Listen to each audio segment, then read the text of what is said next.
Hey there, YouTubers, unboxing video time. So in this box from Newegg, I've got two motherboards. I'm only gonna unbox one in this video. We'll do the second one in a different video. Yeah, I don't know where my box cutter is. Hopefully I won't stab myself with this Phillips head screwdriver. So whichever motherboard we pull out first will be the one we do in this video. And hence will be what the title of the video is. And it looks like it is an AsRock B660m. There we go. I think that cost me 100 some bucks. Somewhere in there. 119 maybe. I don't know. Let's get some light going here. Alright, so let's look at the box. B660m Pro RS. You may have noticed on the channel I had the B660M HDV. We've since gotten rid of that one. This has the ability to download from their website the Polychrome Sync, and obviously Intel 12th Gen compatible, LGA 1700, and it'll probably say 1800. At least, you know, for the time being, it appears that Intel is making all the motherboards compatible for 12th and 13th gen. Now, they may do what they did with 10th and 11th gen, which basically, you know, screwed some of us that had B460 motherboards. What else on the back? Obviously, B660 chipset, power, 8-phase digi-power. It's going to be 4 RAM slots, so this makes it better than HDV just from that fact alone. Our PCIe slots, one's going to be 4.0, the other's 3.0, so we'll see those. There's your different types of USBs, 7.1 channel audio. So this is looking to be a lot better, well, maybe not a lot better, but in a lot of aspects it will be better than the HDV was. And this has lighting on it, so I hate when I see that. My manual's all jacked up already, folks. Here is your installation guide, so that'll have all the drivers on it. Of course, I always download them off the internet, but if you don't have access to the internet, hopefully you got a CD-ROM. We'll talk about all the features, at least that I can tell you about, and just so you can get that, because you know when I say it, I'll just say USB 3.0. Some of these may be like right there, 3.2 Gen 1. Okay. And so I'll show this to you in case I missed something. Not that this calls everything out. If you can see that, you'll be able to grab the numbers, and then real quick we'll go over the list here. So that's assuming I missed something when I go over these. Alright, so you got that. What else is in the box, folks? Standoff for the M.2, M.2 screw, M.2 screw, and a third M.2 screw. So maybe there's a Wi-Fi card slot in here. I/O shield. Yeah, you know by now, not a big fan of these. I like them built into the motherboard. A couple of SATA cables, which I probably won't use on this motherboard, but you never know. Alright, get this out of the box. Now there will be, let's talk about the videos we'll make with this real fast before we move on. There will be a video, obviously, unboxing, which we're doing. There's going to be another video where I install CPU in here. There'll be a BIOS overview video. There will be a BIOS update video.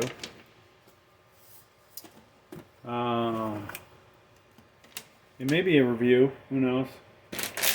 Other than that, folks, that should be about all of the videos that yours truly is going to make.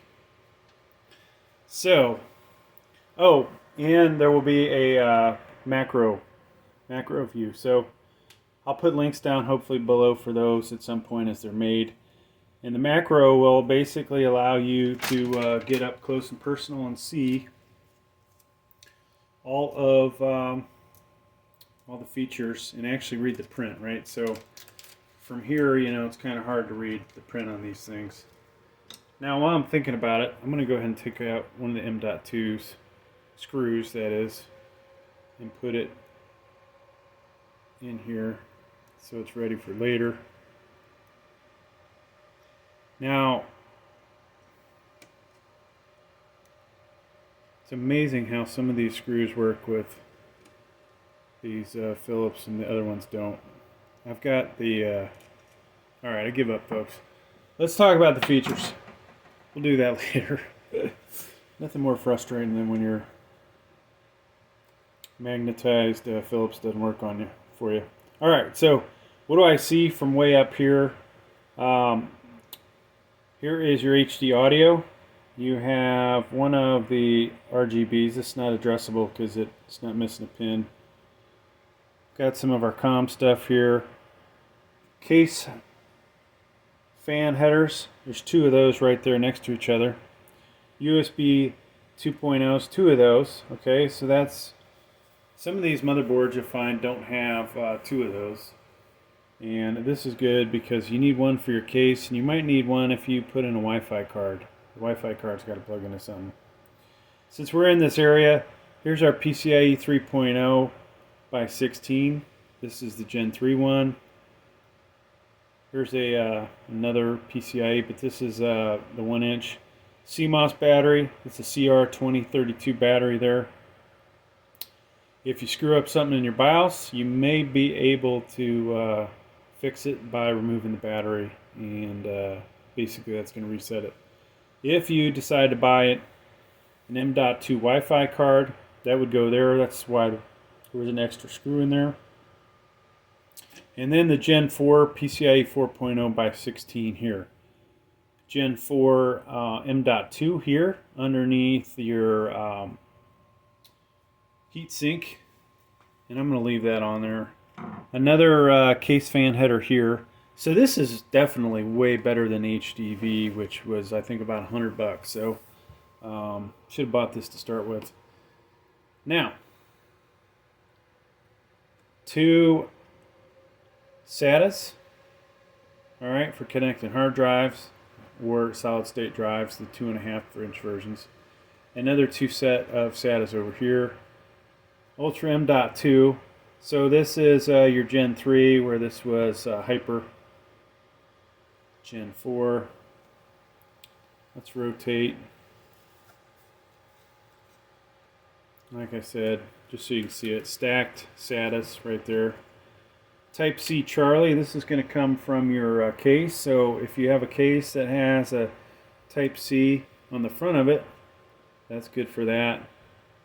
USB 3.0 header. So this one only has one of these. So if you happen to get a case that has nothing but USB 3.0s on it, this motherboard's not going to work for you. You want to get one that has two of these, okay? 24-pin power connector. This is going to power up your motherboard. This comes from PSU. And okay, over here, addressable RGB, two addressable RGBs here. These are, just make sure,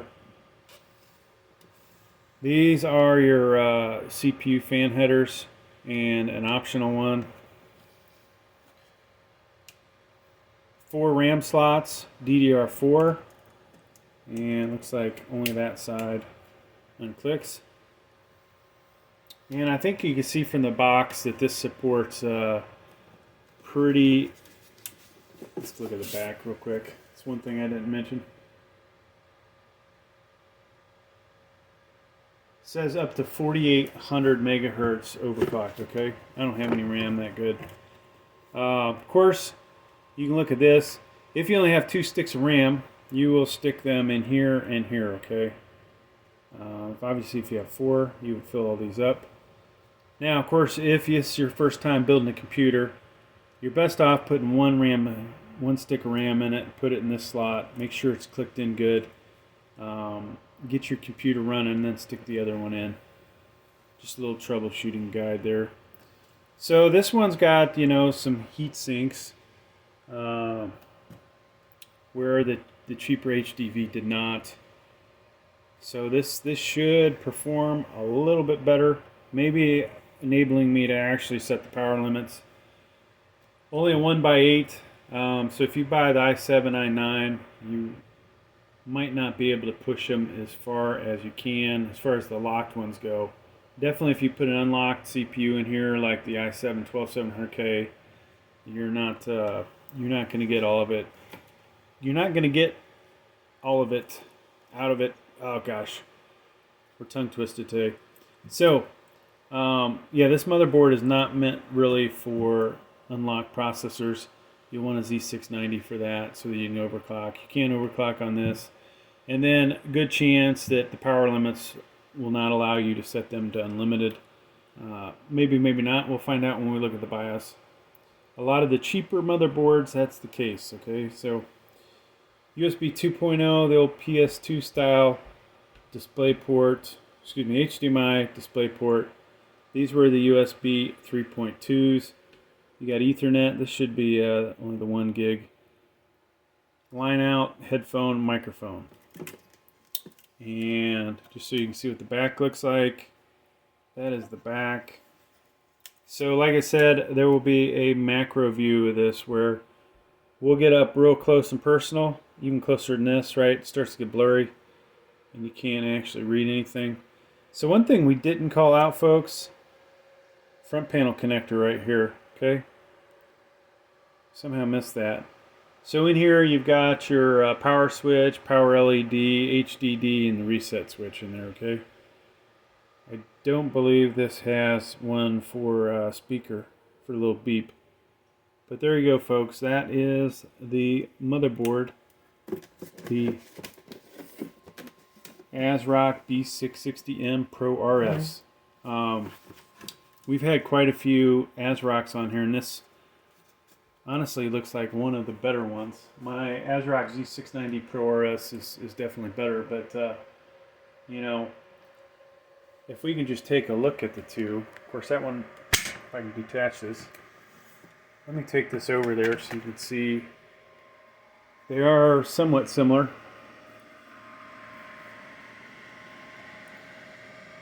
Fatter heatsink there, right?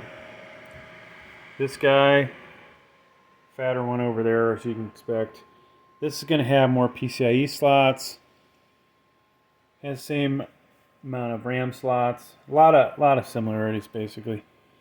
More M.2s. You know, this one also has an I/O shield. Basically the same connectors as you see there. So nothing, you know, this was the cheapest at the time, Z690. It may not be. And then this guy is one of the cheapest B660s, but it does appear to at least be a decent quality one. So thanks for checking out the video. Please like, please subscribe. Thank you.